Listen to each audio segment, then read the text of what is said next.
Assalamualaikum warahmatullahi wabarakatuh.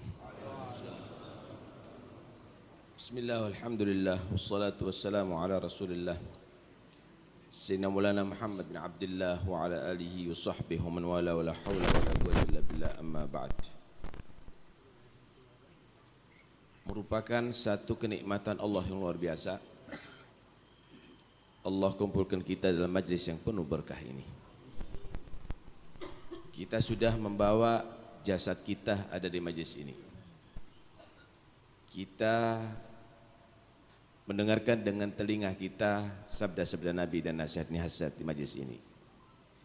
Tinggal apakah Anda juga membawa hati ke sini? Niat Anda baik atau tidak datang ke sini? Hati Anda hadir di sini atau lupa? Yang didengarkan sabda Nabi oleh telinga kita, hati kita ternyata berfikir kepada dunia. Yang kita pandang adalah wajah-wajah orang soleh, tapi hati kita memikir misalnya perempuan-perempuan yang ajnabiyah. Itu akan nilainya tidak sempurna, saudara. Karena itu sempurnakan hadir Anda di majlis ini dengan zahir Anda dan dengan batin Anda, sehingga bubar dan majlis ini benar-benar Anda akan mendapatkan nur dari Allah, barakah dari Allah, ma'unah dari Allah subhanahu wa ta'ala. Karena sesungguhnya yang dinilai oleh Allah di majlis ini adalah bukan jasad yang hadir, tapi hati yang hadir. Innallaha la yanzuru ila suwarikum wa ajsamikum walakin yanzuru ila qulubikum wa niyatikum.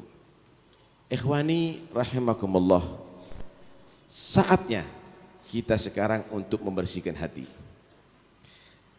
Koreksi hati Anda selama ini, apa yang di dalamnya? Cinta dunia, ambisi kedudukan, ambisi kehormatan, penyakit sombong, penyakit hasud, penyakit riya, penyakit itu semuanya. Sekarang saatnya di sini turun rahmat Allah. Bersihkan dengan turunnya hujan rahmat Allah subhanahu wa ta'ala. Karena tidak ada di situ ada zikrullah, tidak ada di situ ada zikrun Nabi, kecuali di situ akan berdatangkan para malaikat Allah membawa rahmat dari Allah subhanahu wa ta'ala. Saatnya untuk bertobat kepada Allah subhanahu wa ta'ala. Sehingga bubar majlis ini, maka kita akan tersucikan hati kita daripada segala penyakit hati.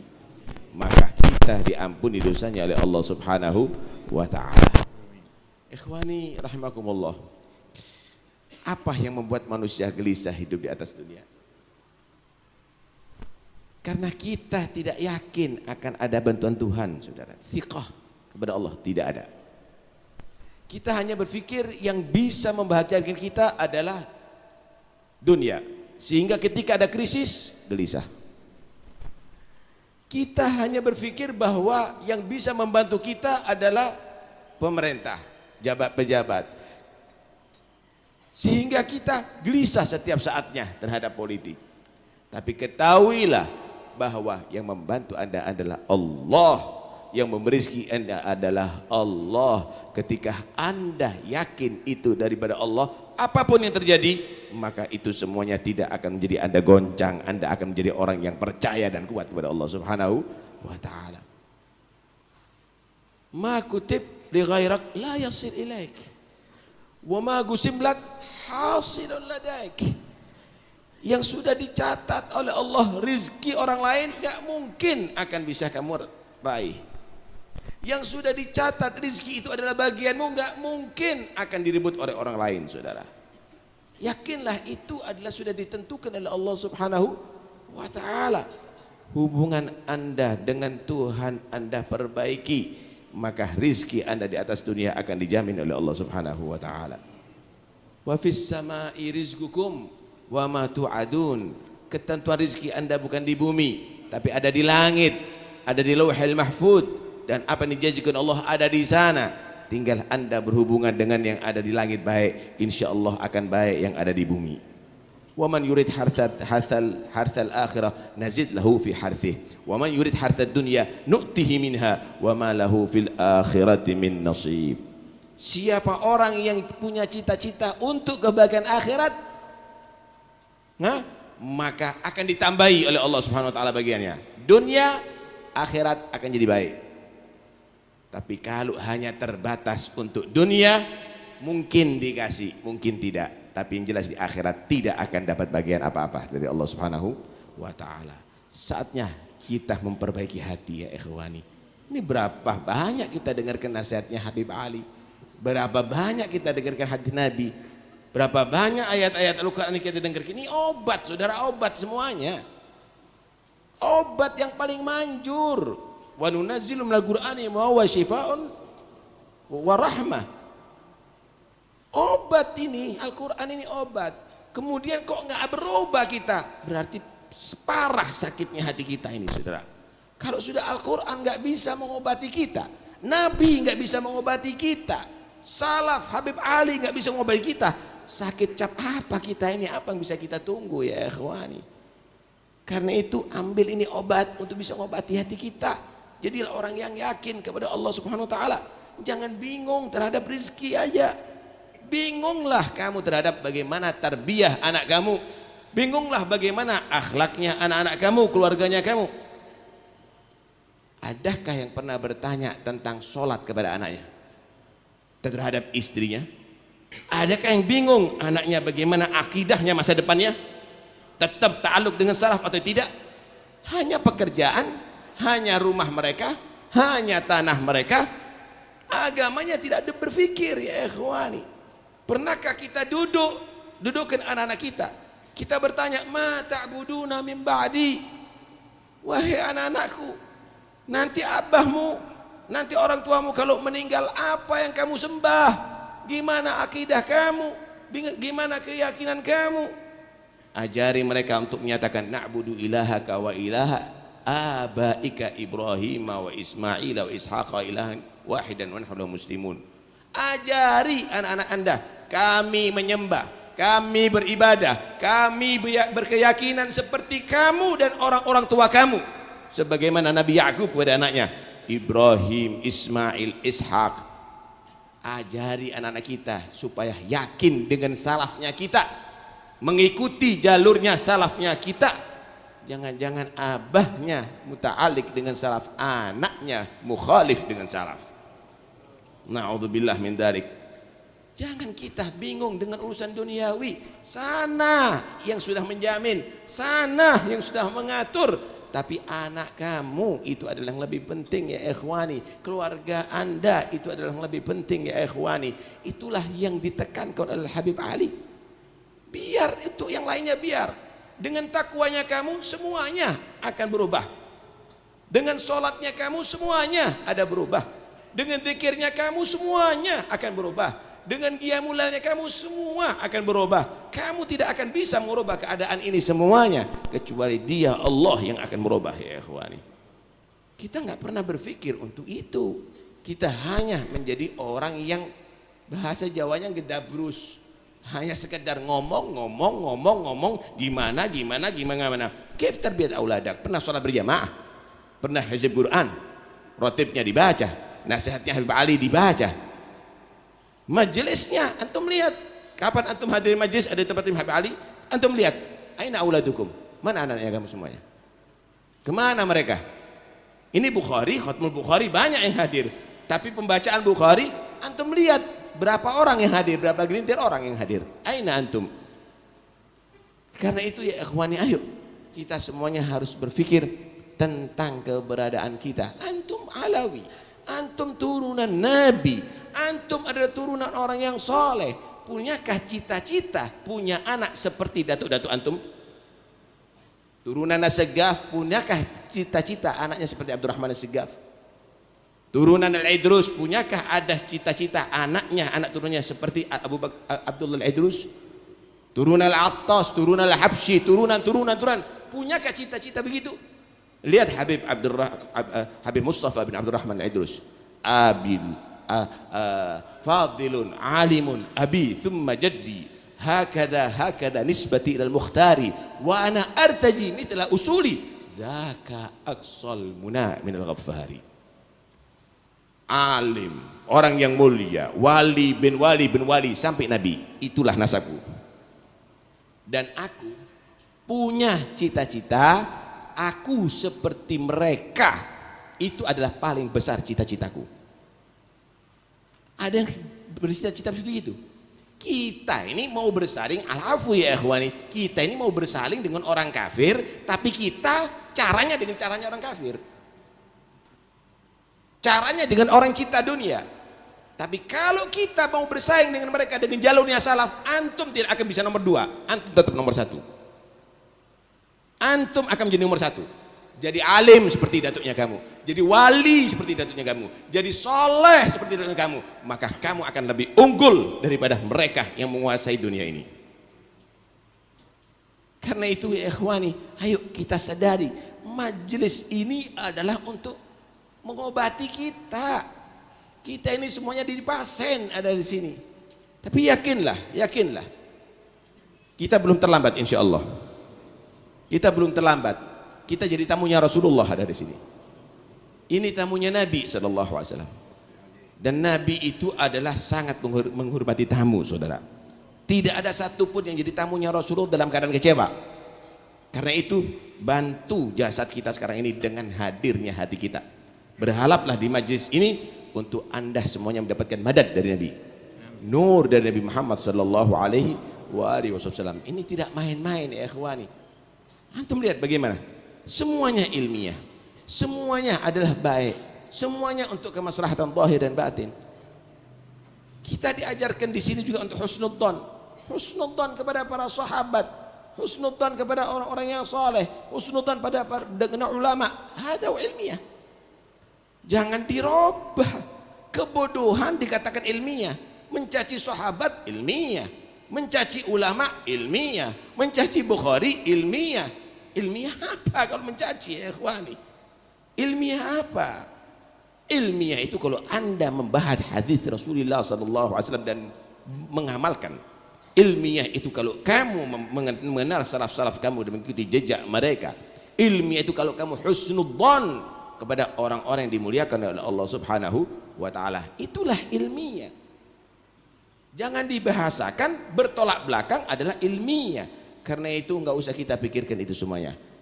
Uskurullah, syukur sama Allah kita tetap dalam jalurnya salaf dan tetap berpegang sampai akhir hayat kita.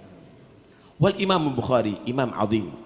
Beliau Imam Bukhari radhiyallahu an pernah buta di masa kecilnya.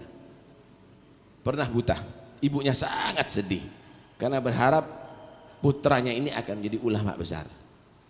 Sampai akhirnya bertawasul, berdoa, ibunya mimpi Nabi Ibrahim alaihissalam. Maka Nabi Ibrahim berikan bisyarah, aku usap matanya untuk Allah bisa mengembalikan matanya bisa melihat. Diusap dalam mimpi itu mata Muhammad bin Ismail al-Bukhari. Kemudian bangun dari tidur, Imam Bukhari dapat melihat, saudara. Allah berikan kelebihan yang luar biasa, kecerdasan yang luar biasa kepada Imam Bukhari, Muhammad bin Ismail Bukhari. Dan beliau bukan orang Arab, tapi bagaimana Allah memberikan satu kelebihan yang luar biasa, hafalannya sangat tinggi. Ketika umur 10 tahun, orang banyak mengenal ini, banyak menghafal hadis Rasulullah.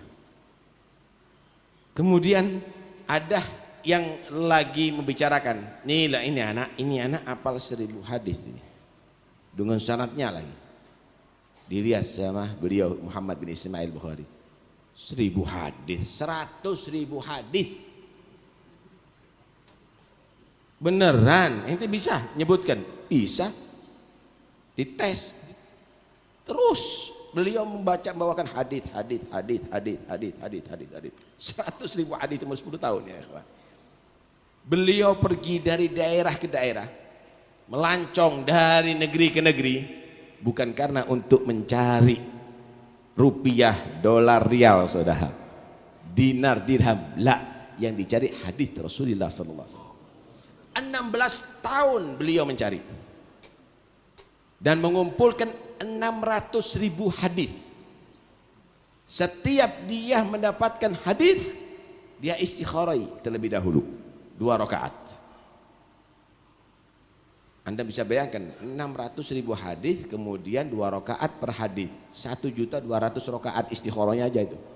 Belum duhanya, belum qobliyah dan ba'diyahnya, belum qiyamulailnya.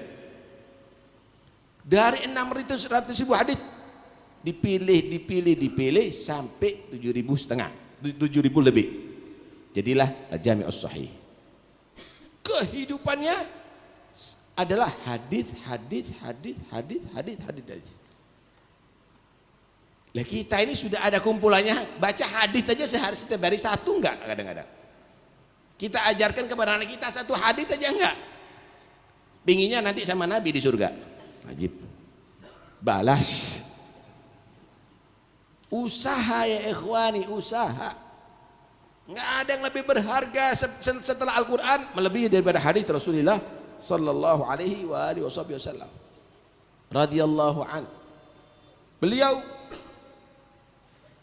karena bukan orang Arab dan beliau dikenal sebagai Imamul Muhadditsin, ada kecemburuan daripada ulama Baghdad. Waktu itu Baghdad menjadi pusat ulama, ada di sana. Ulama-ulama besar ada di sana. Cemburu, ini siapa Imamul Muhadditsin? Ini enggak mudah orang disebut Imamul Muhadditsin. Siapa nih orang ajam nih? Akhirnya ulama-ulama di situ 100 ulama berkumpul ngundang, tapi untuk ngetes. Ngundang untuk ngetes ini. Muhammad bin Ismail al-Bukhari. Datang Imam Bukhari. Satu persatu membawa hadis yang diacak sanadnya, perawi-perawinya diacak. Ya Imam Muhammad, ana mau tanya, hadis ini gimana menurut antum? Anfulan, qala Rasulullah SAW demikian. Kata beliau, la a'rifu dzalik, Allahu a'lam bidzalik. Yang kedua bawa begitu diacak lagi, Allahu a'lam bidzalik. Ini sampai 100 hadis Allahu a'lam bidzalik. Hati mereka, lah kalau jawabannya Allahu a'lam bidzalik enggak nunggu imam. Makmum juga bisa begitu. Setelah 100 selesai, baru Imam Bukhari memulai. Pertanyaan kamu yang pertama, anfulan yang salah diulangi lagi. Jadi apa langsung semuanya ini? Anfulan itu keliru. Yang benar itu anfulan. Pertanyaan kamu yang kedua, anfulan keliru. Yang benar itu begini. Pertanyaan kamu yang ketiga begini, sampai yang ke 100. Dalam satu majelis yang disampaikan itu yang salah apal kemudian langsung dibenarkan. Baru mereka mengakui, wah Imamul Muhadditsin ini. Ini Imamul Muhadditsin radhiyallahu an. Alhasil begitulah Imam Bukhari. Hari wafatnya Imam Bukhari. Imam Bukhari itu meninggal malam hari raya Idul Fitri. Malam wafatnya Imam Bukhari, hari wafatnya Imam Bukhari, ada seorang mimpi. Dan ini daerahnya agak jauh daripada daerah Imam Bukhari. Mimpi bertemu Nabi dengan banyak di situ pengikutnya, para sahabatnya dan pengikutnya Nabi. Berdiri. Diberi salam, ya Rasulullah menunggu siapa? Aku menunggu dan mau menyambut Muhammad bin Ismail al-Bukhari. Bangun dari tidurnya, apa ya maknanya mimpi ini? Dalam beberapa hari mendapatkan kabar kematian Imam Bukhari persis di saat dia mimpi Imam Bukhari.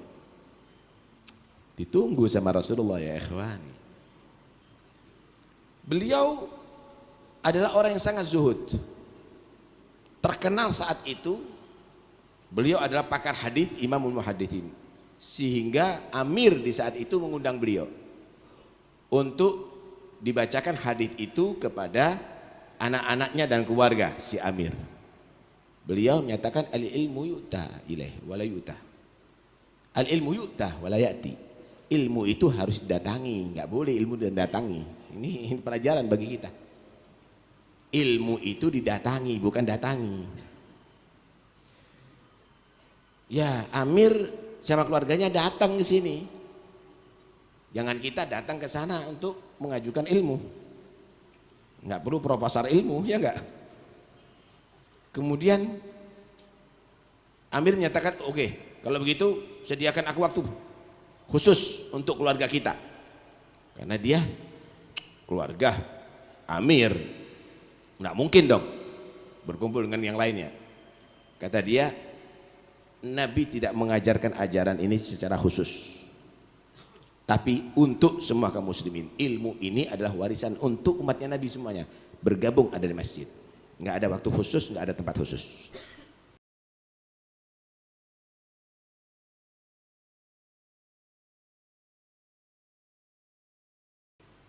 Mulai saat itu beliau mendapatkan tekanan. Alhasil sampai beliau tadi itu harus pindah dari tempat itu.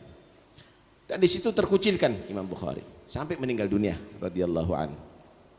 Tapi Allah berikan karamah, Allah tunjukkan bahwa ini adalah orang istimewa. Setelah dikubur, Allah keluarkan bauan yang sangat harum daripada makam Imam Bukhari yang bisa tercium oleh seluruh daerah situ. Dan itu akhirnya terdengar ke daerah-daerah yang lainnya. Berbondong-bondong orang datang berziarah kepada Imam Bukhari, ambil berkah dari Imam Bukhari. Sampai akhirnya dikenal bahwa ini adalah orang istimewa, pilihan Allah. Baru ditutup oleh Allah bau yang harum tadi itu. Radhiyallahu anhu. Beliau mendoakan, siapa yang membaca kitab Bukhari yang ditulis oleh dia sampai hatam, didoakan untuk diijabahi doanya. Karena itu doa yang tadi dibaca mudah-mudahan diijabahi oleh Allah Subhanahu wa taala. Wasykurullah, syukurlah kepada Allah Anda hadir di majlis ini, dan ini adalah satu hal yang sangat luar biasa. Jadikan ini obat daripada hati kita. Kita koreksi diri kita. Ayo kita semangatkan anak-anak kita untuk belajar ilmu yang diwariskan oleh Nabi SAW. Kita wasiatkan kepada anak kita jangan sedikit pun keluar daripada thariqah, daripada datuk-datuknya. Man ahmal auladahu fis shighar da'u fil kibar. Kata Habib Ali, siapa orang yang dia menyia-nyiakan anaknya waktu kecilnya, bakal akan kehilangan anaknya waktu besarnya. Akhirnya mereka bergabung dengan teman-temannya, ditinggal orang tuanya, nangis orang tuanya, dianggap nyanyi, saudara. Kejem jadinya. Kenapa? Karena orang tuanya tidak ngajarkan Nabi, tidak ngajarkan kepada anaknya cinta salaf, tidak ngajarkan kepada anaknya akidah yang benar. Mudah-mudahan Allah menjaga mereka semuanya. Allah jadikan mereka sulaha insyaallah, ulama insyaallah, atqiya, aulia, amin ya rabbal alamin. Dan mudah-mudahan insyaallah putra Al-Habib Anis, Habib Hasan, Habib Ahmad, Habib Hussein, Habib Abdullah, semuanya mudah-mudahan diberikan kekuatan bisa meneruskan daripada perjuangan Al-Habib Anis. Dan mudah-mudahan kita semuanya dicatat oleh Allah sebagai murid-murid Habib Ali, murid-murid Habib Alwi, murid-murid Habib Anis. Dan mudah-mudahan insyaallah di hari kiamat berkat mereka semuanya kita akan bertemu dengan Nabi Muhammad, dan Nabi Muhammad berikan syafaatnya kepada kita. Amin ya rabbal alamin. Wa sallallahu alaihi wasallam Muhammad wa alihi washabihi wasallam. Alhamdulillahirabbil alamin. Assalamualaikum warahmatullahi wabarakatuh.